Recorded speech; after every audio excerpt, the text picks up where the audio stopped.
HTML unit test 1 প্রত্যেকটি প্রশ্নের সাথে সাথে উত্তরগুলি পেয়ে যাবে, কারণ এটি প্রথম এইচটিএমএল ইউনিট থেকে ফার্স্ট ইউনিট টেস্ট নেওয়া হয়েছে। ফুল মার্কস এখানে 50 নাম্বার আছে, এখান থেকে দেখে নেওয়া যাচ্ছে টোটাল 50 নাম্বার আছে। প্রথমত আমাদের এখানে রয়েছে, এখানে 10 নাম্বার রয়েছে, প্রত্যেকটির জন্য 2 নাম্বার করে বরাদ্দ রয়েছে। এইচটিএমএল এর পুরো নাম কি? Hypertext markup language. পরবর্তী কোশ্চেন আছে, কন্টেনার ট্যাগ কাকে বলে? উদাহরণ সহ লেখো। কন্টেনার ট্যাগ মানে হলো যে ট্যাগের শুরু আছে এবং শেষ আছে তাকে বলা হয় কন্টেনার ট্যাগ।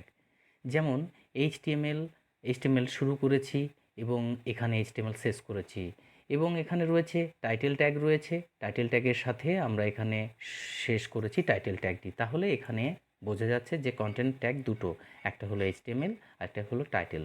পরবর্তী কোশ্চেন রয়েছে, রাইট অ্যালাইনমেন্ট করার ট্যাগটি লেখো। রাইট অ্যালাইনমেন্ট করার জন্য P for paragraph, P align সমান হচ্ছে রাইট, অর্থাৎ ডান দিকে যাবে। যদি এটা লেফট হতো তাহলে এখানটাতে আমরা লেফট লিখে দিতাম, কিন্তু এটা বলেছে যে রাইট অ্যালাইনমেন্ট, তাই আমরা এখানে রাইট অ্যালাইনমেন্ট লিখেছি। আর এই ডট ডট বলতে যে কোনো শব্দ বা বাক্য এখানে লিখতে পারো, যে শব্দ বা বাক্যটি রাইট অ্যালাইনমেন্টে হয়ে যাবে। পরবর্তী কোশ্চেন হচ্ছে, এইচটিএমএলে কত ধরনের তালিকা দেখা যায়? অনেকে কিন্তু ঘাবড়ে যায়, কত ধরনের তালিকা? তালিকা বলতে কি বোঝা যায়? তালিকা মানেই হলো লিস্ট। এখানে 2 ধরনের তালিকা বা লিস্ট দেখা যায়, একটা হলো অর্ডার লিস্ট আর একটা হলো আনঅর্ডার লিস্ট। এখানে কিন্তু অনেকেই ঘাবড়ে যায় যে এটা তালিকা বলতে কি বোঝায়। তার মানেই হলো লিস্ট। লিস্ট হলো 2 ধরনের, একটা হলো অর্ডার লিস্ট আর একটা হলো আনঅর্ডার লিস্ট। এইচটিএমএল ফাইলের এক্সটেনশন নাম কি? এইচটিএমএল ফাইলের এক্সটেনশন নাম হলো ডট এইচটিএমএল এবং ডট এইচটিএম। যেটা বলছি ডট এইচটিএমএল অথবা ডট এইচটিএম, যে কোনো একটি করলেই হবে।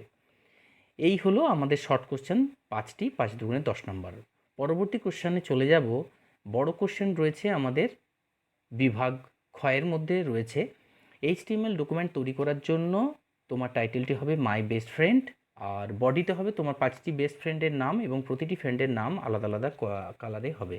তাহলে আমাদের এখানে বোঝা যাচ্ছে যে টাইটেল হবে মাই বেস্ট ফ্রেন্ড, তার জন্য আমরা কিন্তু মাই বেস্ট ফ্রেন্ড যেটা হবে টাইটেলে সেটা লিখে দেব। এখানে পরিষ্কারভাবে দেখা যাচ্ছে যে আমাদের যে এইচটিএমএল এর প্রথম শুরু করেছি, হেড শুরু করেছি এবং এখানে হেড শেষ করেছি, আর মাঝে দুটো হেডের মাঝে দিতে হবে এখানে আমাদের টাইটেল। তাহলে টাইটেলটা কি হয়েছে না, মাই বেস্ট ফ্রেন্ড বলেছে, তাই এই মাই বেস্ট ফ্রেন্ড দিয়েছি, টাইটেল শুরু করেছি আর টাইটেলটা শেষ করেছি। এবারে বডিতে কি লিখবো? বডিতে বলেছে 5টা ফ্রেন্ডের নাম। আমাদের এই 5টা ফ্রেন্ডের নামে যে বডি শুরু করলাম, কারণ বডি এখন শেষ করছি না, বডির মধ্যে থাকছে 5টি ফ্রেন্ডের নাম, এবং সেই ফ্রেন্ডের নামগুলো লিখেছি, একটা রাম, একটা শ্যাম, একটা রহিম, একটা রোহন, একটা হচ্ছে শ্রীবাস। প্রত্যেকটা লাইনের নিচে নিচে হবে, তাই একটা করে ব্রেক দিয়েছি, দেখা যাচ্ছে। আর নিচে যেটা শ্রীবাস আছে, শ্রীবাসের নিচে কিছু লাইন নেই, তার জন্য এখানে আমরা কিন্তু একটা ব্রেক এখানে দিচ্ছি না। তাহলে প্রত্যেকটাই আলাদা করে কালার করতে হবে। যদি রামটাকে আমরা কালার করতে হয় তাহলে ফার্স্টে লিখব font colour equal to yellow, double কোটেশনের মধ্যে লিখতে হবে। স্যামটা যদি লিখি তাহলে font colour equal to orange, যেটা হচ্ছে আমার অরেঞ্জ কালার হবে। সেম রহিমটাও font colour equal to red, font colour equal to pink, font colour equal to green. তার মানে প্রত্যেকটা শব্দ বা প্রত্যেকটা নামের আগে আমাকে এই কোডিংটা দিতে হবে যে কি কালার করতে চাইছি। তাহলে প্রত্যেকটা কালার আমাকে আগে যদি দিয়ে দিই তাহলে সেই শব্দটার আগে আমাকে লিখতে হবে, এবং সেটার ফন্ট ট্যাগগুলো কিন্তু প্রত্যেকটাই আমাকে করতে হবে। যে এই যে ফন্ট কালার ইকুয়াল টু করেছি, তাহলে এখানেও কিন্তু আমাকে ফন্ট ট্যাগটা শেষ করতে হবে। এই যে ফন্ট ট্যাগটা শেষ করলাম, তাহলে এই ফন্ট ট্যাগটা শেষ করলাম, তাহলে এইখানেও কিন্তু ফন্ট শুরু করেছি, এইখানটাতেও ফন্ট শেষ করতে হবে। এখানেও ফন্ট কালার শুরু করেছি, এইখানটাতেও ফন্ট শেষ করতে হবে। এখানেও ফন্ট কালার শুরু করেছি, এখানেও ফন্ট শেষ করতে হবে। এখানেও ফন্ট কালার শুরু করেছি, এইখানটাতে ফন্ট শেষ করতে হবে। তাহলে প্রত্যেকটা লাইনেই কিন্তু আমাকে ফন্ট ট্যাগটা শেষ করতে হবে, যেটা আমার এখানে লেখা নেই। তাহলে বোঝা যাচ্ছে যে একবার ফন্ট দিলে লাস্টে ফন্ট করলেই কি হতে পারে না, কারণ প্রত্যেকটাই আলাদা আলাদা কালার আছে, আর প্রত্যেকটাই আলাদা আলাদা কালারের আগে ফন্ট লিখতে হয়েছে, তাই যতবার ফন্ট লিখেছি ততবারই ফন্ট ট্যাগটা শেষ করেছি। বোঝা গেছে? তো এবার বডিটা শুরু করেছিলাম, এখানে বডি ট্যাগটা শেষ করে দিলাম। তারপর লাস্টে আমার যে এইচটিএমএল ট্যাগটা শেষ করতে হয় সেই এইচটিএমএলটা ট্যাগটা শেষ করে দিলাম। তাহলে বডিও শেষ করলাম, এইচটিএমএল শেষ করলাম, তাহলে আমার এই প্রশ্নটা এখানে কিন্তু কমপ্লিট হয়ে গেল। দেখা যাচ্ছে যে আমরা পরিষ্কারভাবে এখানে বুঝতে পেরেছি যে এইচটিএমএল ডকুমেন্টের টাইটেল হবে মাই বেস্ট ফ্রেন্ড, এটা দিয়েছি, এবং 5টা বেস্ট ফ্রেন্ডের নাম, প্রতিটা ফ্রেন্ডের নাম আলাদা আলাদা কালার করেছি। এবার দ্বিতীয় নম্বর প্রশ্নতে আছে HTML ডকুমেন্টে তৈরি করার জন্য কোডটি লেখো। টাইটেল হবে আওয়ার ফেভারিট সাবজেক্ট কম্পিউটার, এবং তার নিচে আছে আই মানে বেঙ্গলি, পুরোটাই হচ্ছে যে আমার এখানে কিন্তু বোল্ড আছে, এখানে পরিষ্কারভাবে বোঝা যাচ্ছে পুরোটাই বোল্ড আছে। তারপরে ইংলিশের শুধু ইংলিশ শব্দটা হচ্ছে আন্ডারলাইন, এবং 3 নাম্বার লিস্টের পুরোটাই হচ্ছে আন্ডারলাইন এবং রেড কালার হবে। আর আমাদের এই যে দুটো লাইন আছে, এই দুটো লাইনই হচ্ছে ইটালিক আছে। We are students class of 12 which is the favourite subject, এই পুরোটাই কিন্তু ইটালিক আছে। আর লাস্টে অ্যান্সার কম্পিউটারটা আন্ডারলাইন আছে, এটাও কিন্তু ইটালিক আছে। তাহলে দেখা যাক, একটা লিস্ট তৈরি করেছে, আবার নিচে দুটো লাইনও দিয়েছে, কিভাবে করা যায়। এবং এখানে বুঝতে পারছি যে টাইটেলটা হবে আওয়ার ফেভারিট সাবজেক্ট কম্পিউটার। তাহলে আমরা প্রথমেই HTML-টা শুরু করছি। HTML-টা শুরু করেছি, হেড শুরু করেছি এবং এখানে হেড শেষ করেছি। আর এই টাইটেলের মাঝে আমাদের যে টাইটেলটা ওখানে লেখা ছিল সেই লেখাটাই লিখেছি, আওয়ার ফেভারিট সাবজেক্ট কম্পিউটার। ওকে, এবার আমরা বডিটা শুরু করলাম। বডির মধ্যে সমস্ত কিছু কোডিংগুলো দিতে হবে। বডির মধ্যে কোডিংটা দিতে গেলে আমাকে পরিষ্কারভাবে দিতে হবে যে একটা লিস্ট বানাতে হবে, যেটা 1 2 3 করে আছে, সেটা well type equal to I. প্রথমে এই বেঙ্গলিটা, আমার এখানে এই বেঙ্গলি শব্দটা একটা লিস্টে আছে তাই লিস্ট করেছি, এবং সেই গোটা বেঙ্গলিটা আমার বোল্ড আছে তাই বোল্ড শুরু করেছি, বোল্ড শেষ করেছি। এবার তারপরের লিস্টে আছে ইংলিশ। এই যে লিস্ট বানিয়েছি একটা ইংলিশ, কিন্তু ইংলিশটা আন্ডারলাইন আছে তলায়, তাই এখানে দেখো আন্ডারলাইনটা শুরু করেছি এবং আন্ডারলাইনটা শেষ করেছি। এবার যে কম্পিউটার শব্দটা, এই কম্পিউটার শব্দটা একটা লিস্টে আছে এবং সেটা একটা পুরোটাই আন্ডারলাইন আছে, এবং এই কম্পিউটার শব্দটা পুরোটাই একটা লিস্টের আকারে এবং আন্ডারলাইন আছে, তাই font colour equal to red করে দিয়েছি। আগেই ফন্ট কালার রেড করেছি, কিন্তু ফন্ট ট্যাগটা তারপর শেষ করেছি। আমি এর পাশেও লিখতে পারতাম, কিন্তু আমি নিচে নিচে করলাম যাতে ভালোভাবে বোঝা যায়। তাহলে এখানে ফন্ট ট্যাগটা শুরু করেছি, এখানে ফন্ট ট্যাগটা শেষ করেছি। তাহলে আমরা পরিষ্কার বুঝতে পারছি যে যাই করি না কেন সেটা কিন্তু শেষ করতে হবে। এবার আমরা যখন এটা শেষ হচ্ছে, সেই শেষ হওয়ার সাথে সাথে ওই লিস্টের যখন শেষ করছি ফন্ট ট্যাগটা, ওই লিস্টটা শেষ করছি, মানে অর্ডার লিস্ট শুরু শেষ করেছি, এবং তার নিচে দুটো লাইন আছে তাই একটা ব্রেক দিয়েছি। ব্রেক দেওয়ার পরে আমার we are students class of 12 which is the favourite subject, এটা পুরোটাই হচ্ছে ইটালিক, তাই ইটালিক শুরু করেছি আর ইটালিক এখানে শেষ করেছি।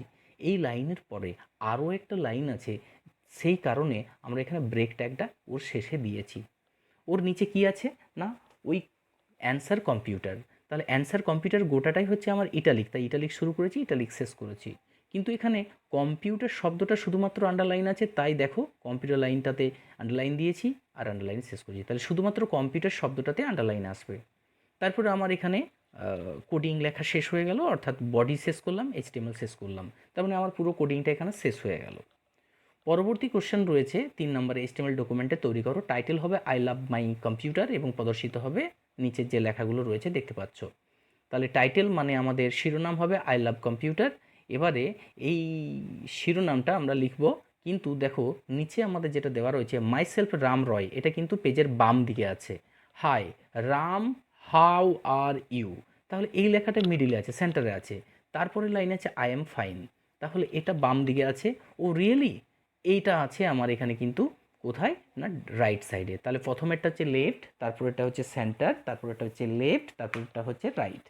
কিন্তু বাই ডিফল্ট প্রথমের যদি মাইসেলফ রামরয় বাম দিকে থাকে অর্থাৎ লেফটে থাকে, তাহলে আমাদের কোনোভাবে অ্যালাইনমেন্ট লেখার কোনো প্রয়োজন হবে না। দেখে নেওয়া যাক এবারে কিন্তু প্রশ্নের উত্তরটা কিভাবে করা হয়েছে। সেই প্রত্যেকবারের মতো HTML শুরু করেছি এবং এখানে হেড শুরু করেছি, হেডটা শেষ করেছি। এই দুটো হেডের মাঝে আছে টাইটেল, শুরু করেছি, টাইটেল শেষ করেছি, যে টাইটেলটার নাম হবে আই লাভ মাই কম্পিউটার।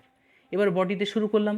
তাহলে বডিতে শুরু করার পরে প্রথমেই আছে মাই সেলফ রাম রয়, কারণ এটা হচ্ছে আমার লেফট সাইডে, তাই আমি কোনো পি অ্যালাইনমেন্ট দিইনি, মাই সেলফ রাম রয়টা আমরা সিম্পলভাবে লিখে দিলাম। পরবর্তী রয়েছে P align equal to centre, কারণ হচ্ছে hi Ram how are you, এই লেখাটা সেন্টারে আছে, সেই জন্য P align equal to centre লিখেছি। এর কোনো শেষ ট্যাগ হবে না বা ট্যাগটাকে আমরা শেষ করব না। তার পরের লাইনেই রয়েছে পি, লেফটে আছে আই এম ফাইন, এটা বাম দিকে আছে বলে পি অ্যালাইন লেফট। এখানে কিন্তু ব্রেক দেওয়ার দরকার নেই, ব্রেক দেওয়ার কোনো দরকার নেই, কারণ পরপর পি অ্যালাইন আছে, যেখানে পি অ্যালাইন থাকবে পরপর সেখানে ব্রেক হয় না। তা না হলে পরপর যদি কোনো লাইন হতো তাহলে আমরা ওখানে ব্রেক দিতে পারতাম, কিন্তু এখানে প্রথম লাইনে আছে দেখো পি এ লাইন সেন্টার আছে, তারপর পি এ লাইন হচ্ছে লেফটে আছে, তাহলে আমার কোনোটাই আমাকে এখানে ব্রেক দিতে হচ্ছে না।